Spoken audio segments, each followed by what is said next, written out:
particularly to go there to Gundicha, because it is, what would you say, it's sort of not exactly a representation, but it's like a manifestation, really, of Vrindavan in Jagannath Puri.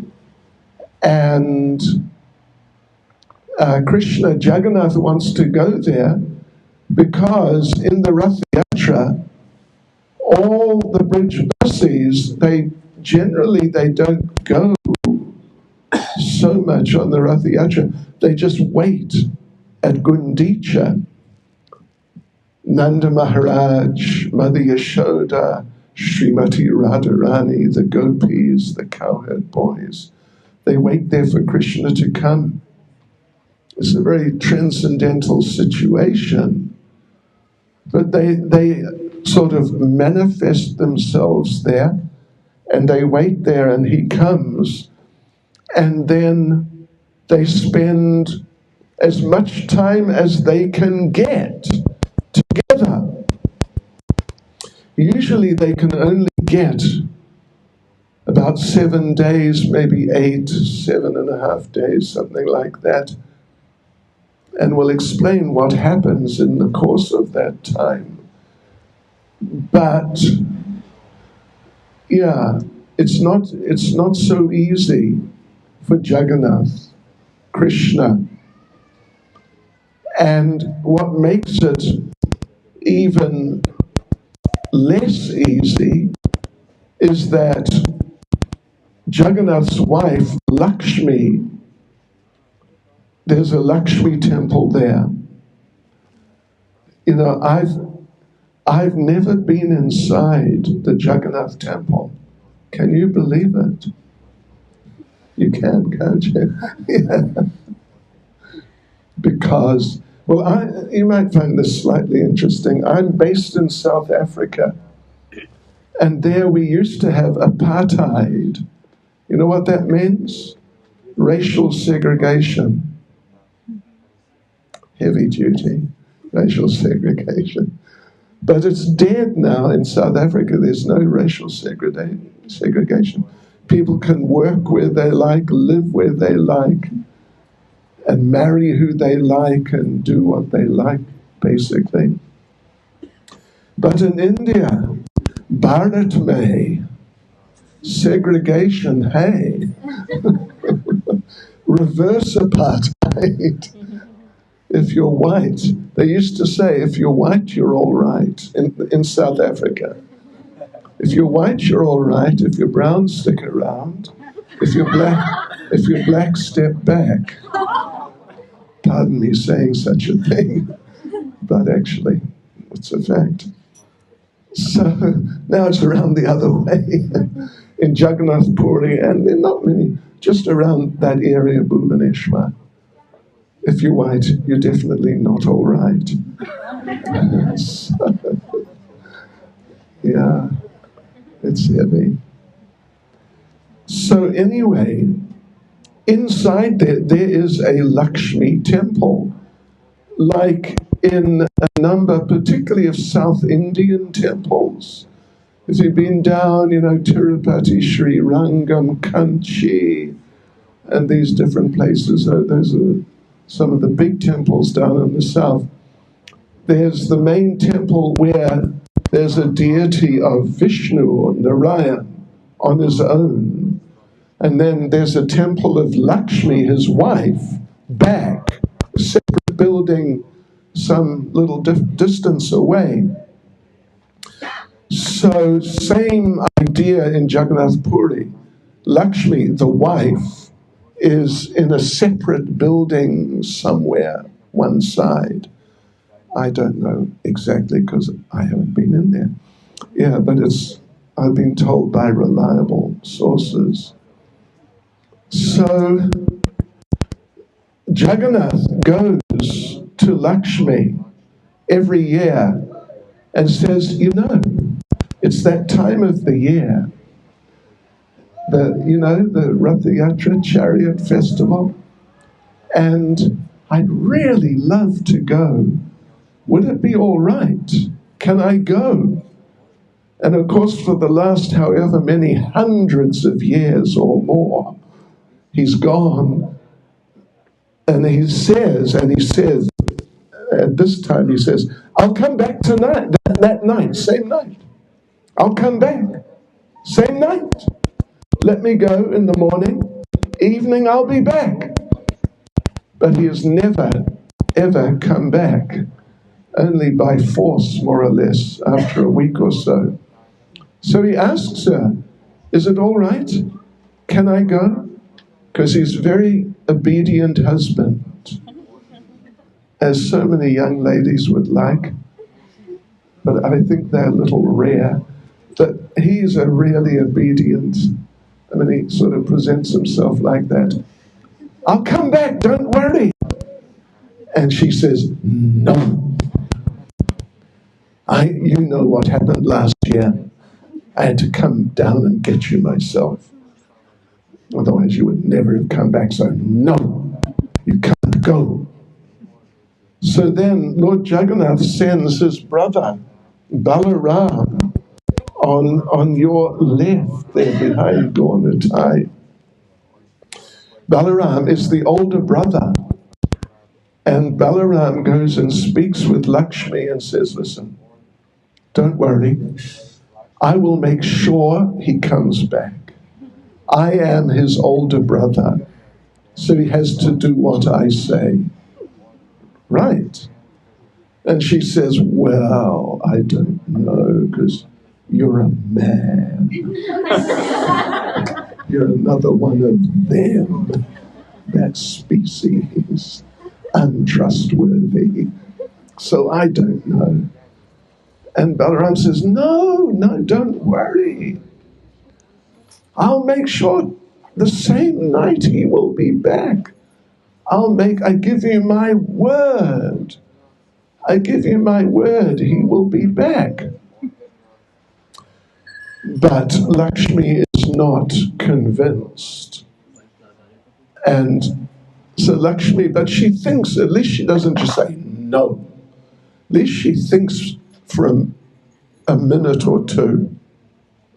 And then she says, no, I don't trust you because you're one of those men creatures and you're untrustworthy.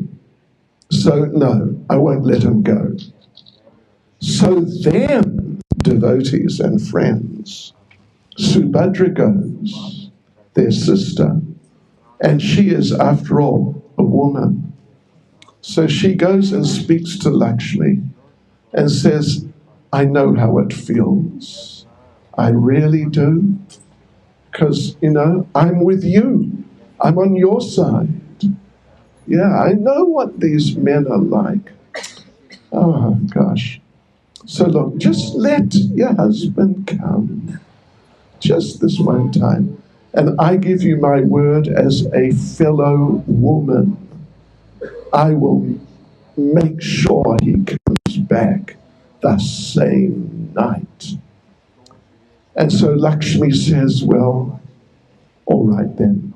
I trust you because you're a woman. And so Jagannath is allowed to go on the Rath Yatra. So Jagannath goes on the Rath Yatra. And away they go. And I think you all know the story. Kind of similar to what we did yesterday. They all go down through the street there, the big street. And then they go down to Gundicha, the temple just directly down the street. It's actually not a very long Rath Yatra. I think it's shorter than the one we had yesterday. Yeah.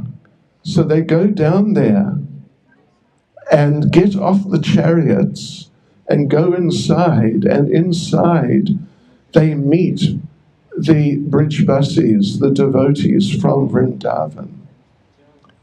Nanda Maharaj, Mother Yashoda, Srimati Radharani, and company. All these great devotees, greatest devotees. And so they all get together Oh, and what an incredible reunion. They've been separated at least for a year. Oh, what a reunion. It's just amazing. It's so wonderful. And guess what happens, devotees? Take a wild guess. Go on. Take a guess. They don't go back. You got it. They don't go back the same night. And Lakshmi's back at the temple thinking, I knew it would happen. I knew it. I should not have let him go. Why did I do that? Well, maybe tomorrow. But second night, he doesn't come back also. Third night, fourth night. Finally, on the fifth day, it's called Hera Panchami. Hera Panchami. On the fifth day, Lakshmi decides to take action. So she gathers her assistants and all her entourage, and she, on a gold palanquin, very opulent and very dramatic, she goes down to Gundicha, and her assistants, they, Sachinanda Maharaj, Ki Jai, Welcome. Suswagatam. Yeah. So right, they go down. And actually, this part of the whole thing, what I said so far, is not in Chaitanya Charitamrita, but what I'm going to say now is actually in Chaitanya Charitamrita. Madhya Lila, what is it? Chapter 11, I think. Or anyway, maybe chapter 14. Anyway, it's there. So, her assistants, she stays on her throne, and her assistants attack the chariots, and beat them with sticks. And they attack the assistants of Jagannatha and Baladeva and Subhadra. A bit physically, but particularly they verbally abuse them. I will not say what they say. It's not so good in mixed company, but they really get on their cases. Yeah, that, you're liars and you're cheats and, why this and why not that. And they really get on the case of the assistants of Lord Jagannath, bashing the Jagannath Rathayatra chariot and the other chariots and screaming and shouting. It's quite a spectacle. And then Jagannath and his assistants, they apologize profusely and say, don't worry, we'll be back tonight. We're coming, it's all right. We have practically left already, but we got sort of held up. We'll be back tonight. So Lakshmi goes back, Lakshmi Devi, with her team, and they wait, and take a guess what happens. They don't come. That's the fifth night. And then the sixth night, I tell you, by this time, Lakshmi Devi is, as we say in ISKCON colloquial language, Lakshmi Devi is fried to the max, totally. Just about had it completely with the husband. That's the fifth night. Then the sixth night, they don't come back. Seventh night, the day after usually. Then he comes back. And then Jagannath has to deal with a very disturbed wife. And those of you who have wives, or who are, I guess, you would know what a disturbed wife's like. In this lifetime, I missed out. Yeah.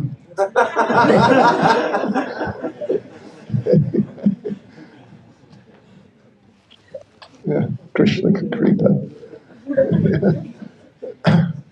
Yeah, anyway. So he has to pacify her, give her gifts, and do things like that, and speak extremely sweet, gentle words, and all that sort of thing. And because, Krishna's Krishna, Jagannatha's Jagannatha, who can, refuse him if he's making really like a plaintive appeal? Please forgive me. It wasn't my fault. He tries to explain that it wasn't his fault. He just got held up and the chariot broke down, flat tire. And so, I got delayed, and sorry about that. I wanted to WhatsApp you, but I was out of bandwidth. So anyway, yeah, he does like that, and he appeals and appeals. And Lakshmi Devi accepts, because she is a loving wife. And really, in a sense that we're not familiar with, of course, just another dimension. So like this, then there they are again, back in the temple. So it's very nice, all these things, there are different things happening in the background. Different things happening in the background. Different pastimes going on at different times. But that's Hera Panchami. That's described in Chaitanya Charitamrita. And there's a really amazing discussion which takes place just after the description, what I told you of them bashing the chariots and all that. Lord Chaitanya and Swarup Damodar Goswami. Swarup Damodar Goswami says, this is high level, but he says that, in Vrindavan, I have heard of the gopis, when Krishna's gopis, they become apparently disturbed. And he goes into some detail, different types of gopis who react in different ways to Krishna's different activities. And even, he says, even those who are sort of more drastic, the left-wing gopis are more drastic, sort of sometimes abrupt with Krishna, sometimes they chastise, criticize Krishna to his face. But Swarup Damodar says, having witnessed the attack of the goddess of fortune and her followers, Swarup Damodar Goswami says, yes, I've heard of these things in Vrindavan, but I've never seen anything like this at all. Physical words is one thing, but physically attacking. What amazing, he says, what amazing pride to deal with the Lord in that way. But it's all part of the pastimes. So now, just a minute. How much time do I have?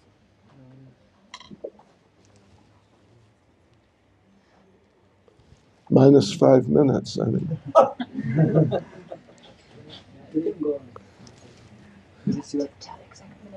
It's 23 minutes until your slot ends. Oh, I see. Okay. All right. So, yes. So another thing I wanted to talk about, with the permission of particularly my senior God brothers, Sachinandan Maharaj, Chandramauli Maharaj, my senior God brothers. Do you mind if I say something a little more in regards to the manifestation of the forms of the deities and Radhyaja? Just a little. Toda say, okay.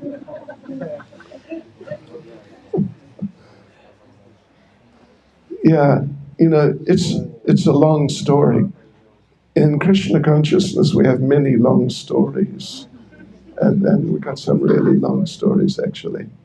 But let me tell you one little story. That Krishna left Vrindavan. He'd been there like almost 11 years. And he went to Mathura. Then he went to Dwaraka. Any Gujaratis here? No Gujaratis, okay. Oh, Harival, Kimcha. Sarache. Okay. Bofanche. Right. So Krishna is an adopted Gujarati. You know that? Yeah. He's an adopted Gujarati. I'm sure he speaks Gujarati too. I'm sure he speaks German too. And Mauritian Creole. So, yeah. So anyway, Krishna left Vrindavan, and the devotees of Vrindavan and Krishna, they were thrown into a bottomless pool, ocean of separation. Feelings of separation. We've all felt separation. We've lost some family member or friend or something like that has happened. But it's not like that. Not like how they feel. Just as an example, when Krishna left Vrindavan, he left from Nandagram, if you're familiar with the Vrindavan area. He left from Nandagram, and there's a road. It's still there. At least, yeah, it's still there.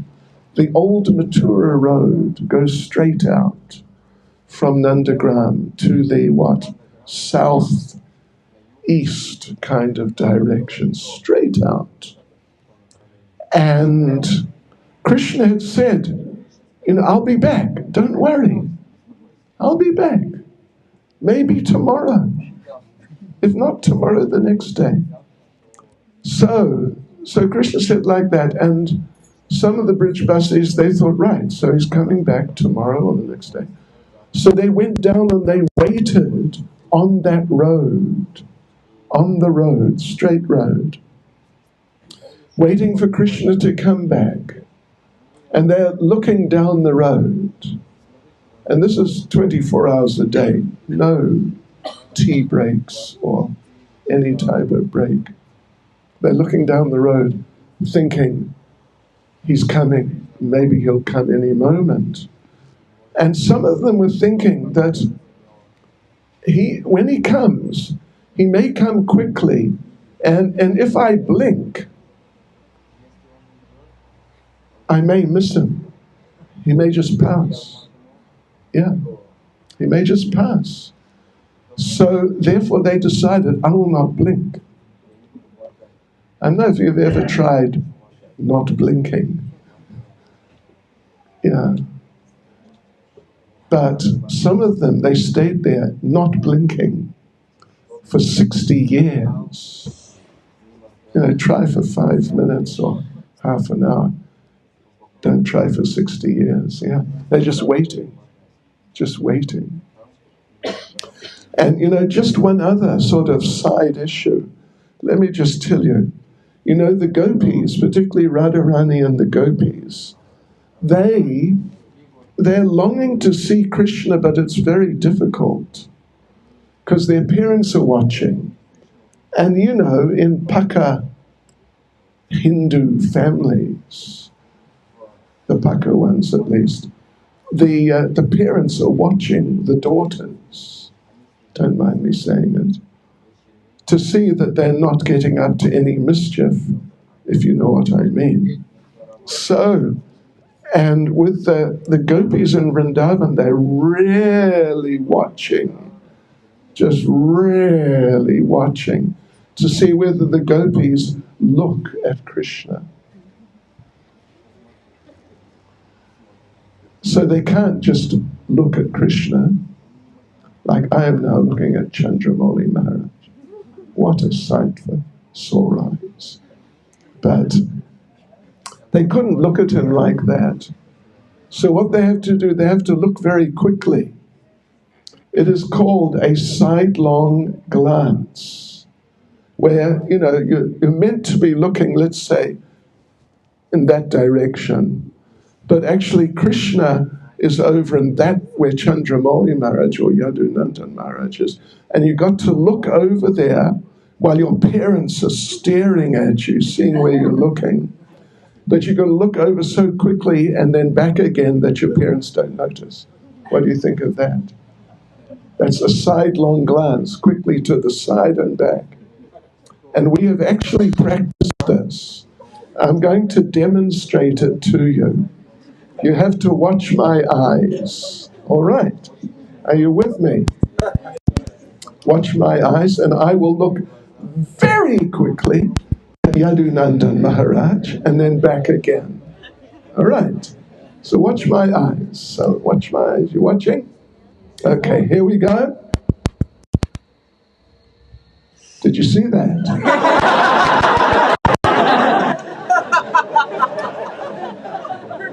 You didn't see it. You got to be fast. You're not fast enough. You're slow. You're slow. Anyway, excuse me. Forgive me for that. So anyway, Krishna went there to Gujarat. And then the great solar eclipse occurred. This is like, 60 years or something after Krishna had left Vrindavan. And when there's a big eclipse, then the practice was, it's not now, but it was, that people would go from their home, they'd go to some sacred place where there's some sacred lake or river, and during the eclipse they would immerse themselves in the sacred waters and come out after the eclipse finished.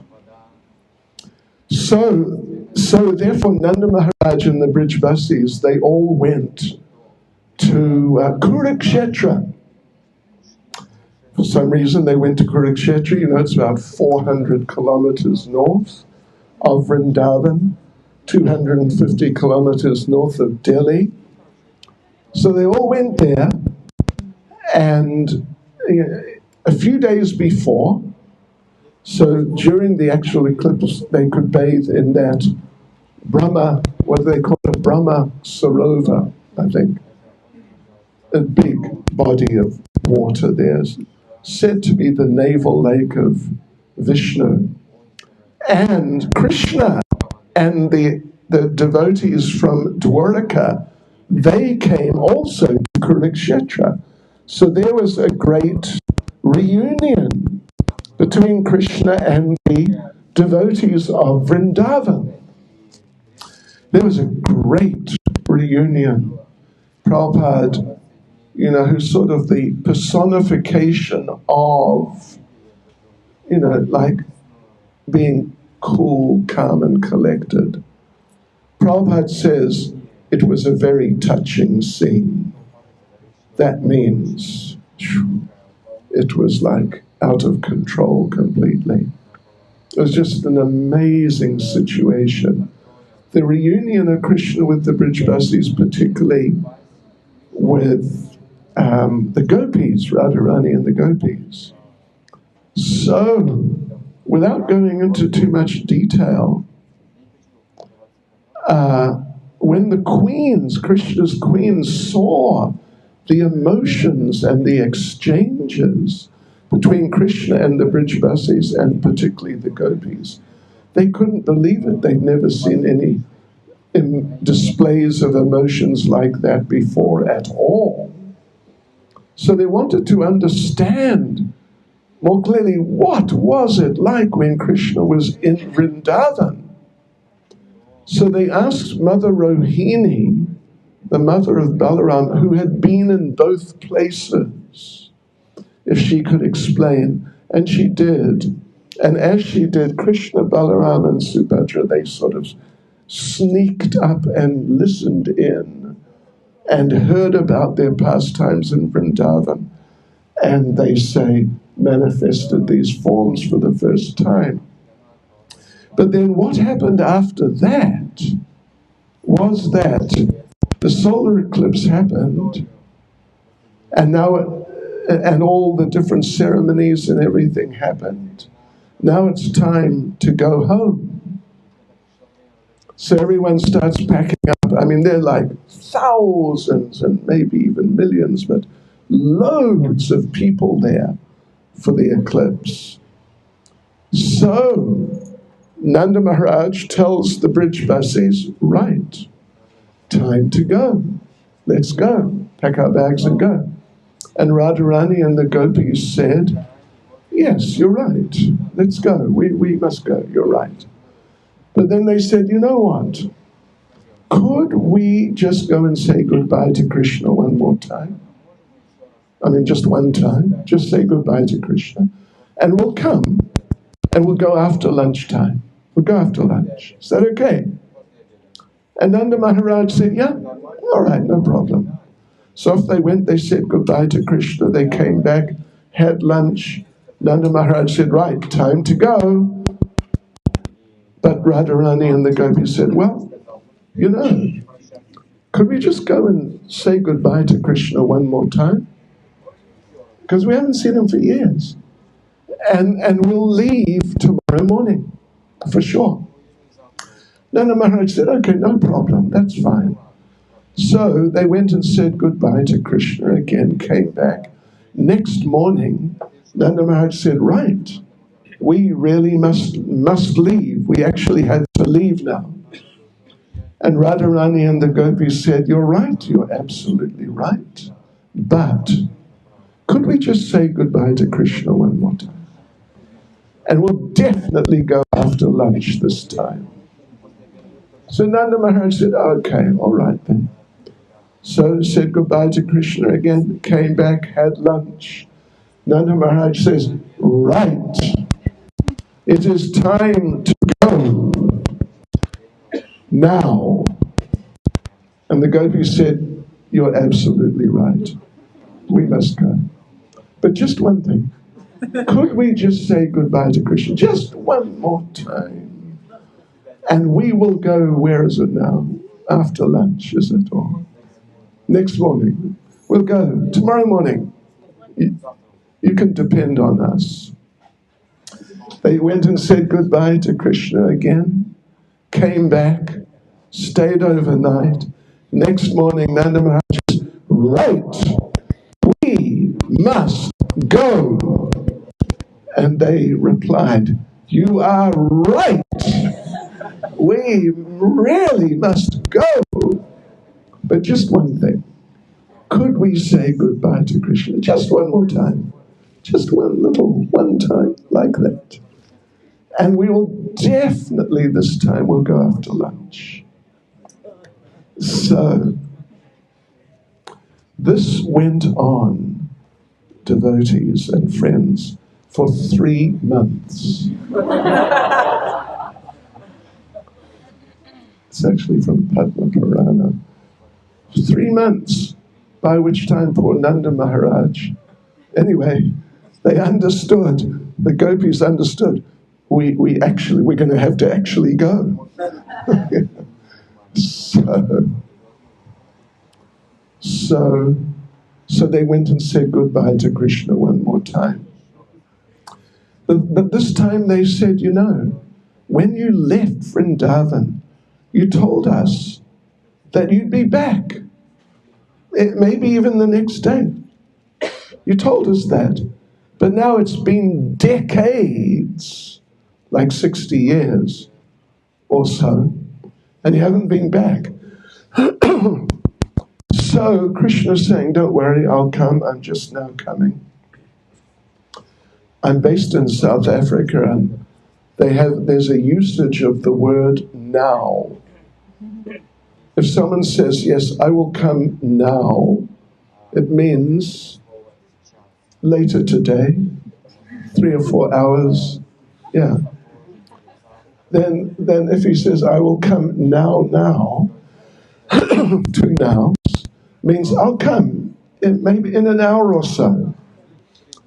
And if he says, I'll come now, seriously, it means I'll come now.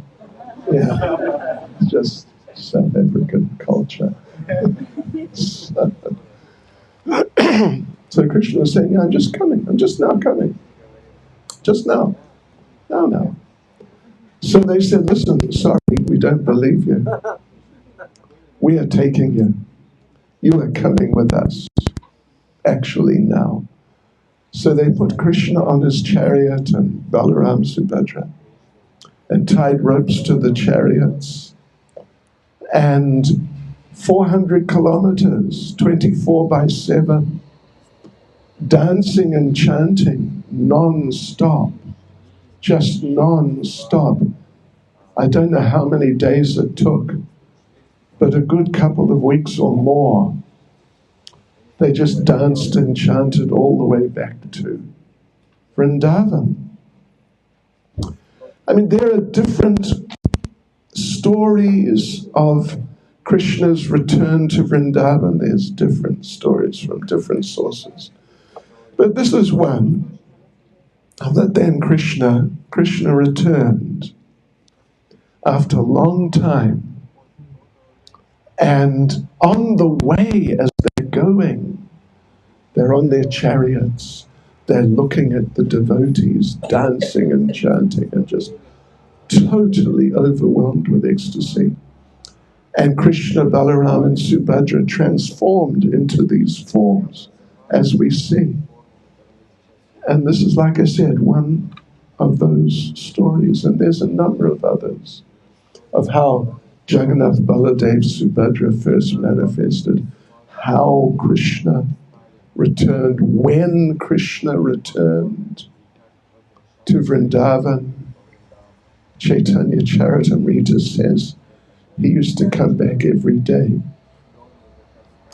but they didn't understand that it was him. So there are different versions. So anyway, look at these deities, aren't they so beautiful?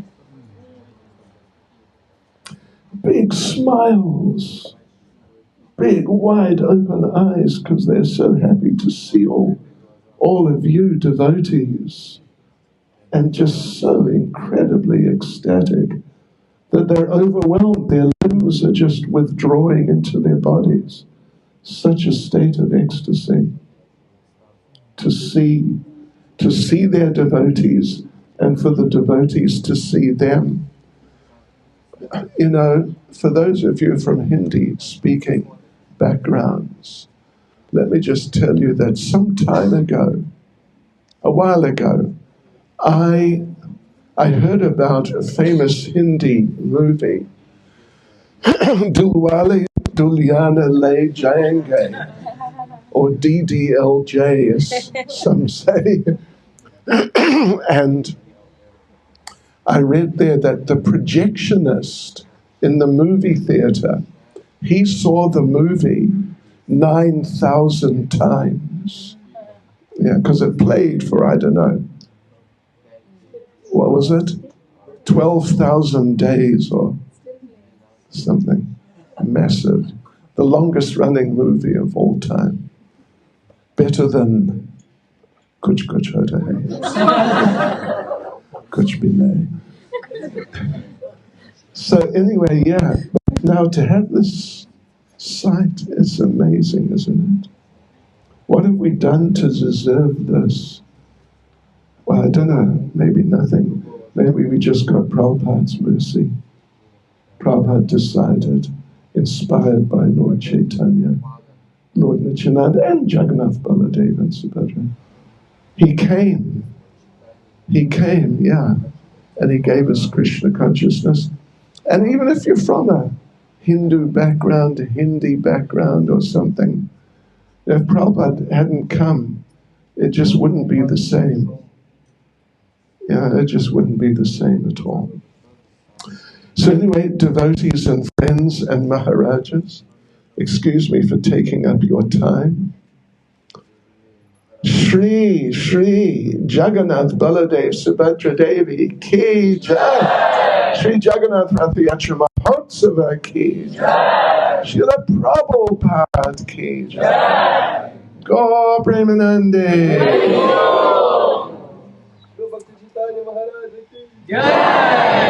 आप लोग सब